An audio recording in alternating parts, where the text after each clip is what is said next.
I'm writing 3 things. I've been selling a lot of work. Yeah, I think I read that you wrote a novel. Yeah, yeah. Where does that come from?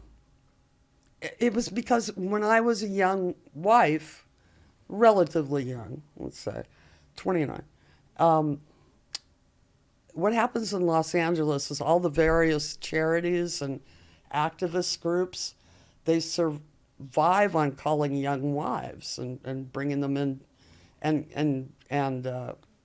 getting them into their organizations.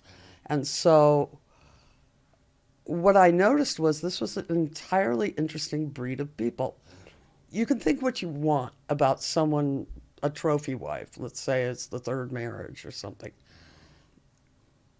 There isn't a school, university, there isn't a museum, there isn't a political candidate, there isn't a park, uh, any kind of public thing, any kind of medical research, uh, environmental conservation. None of that happens without the money from a trophy wife. They are responsible for about 80% of the donated monies in America, and I would say throughout the world. Do you feel funny, or is it putting you down to refer to yourself as a trophy wife? I don't know if I was a trophy wife or not because Skip and I were friends for so long, um, and I certainly don't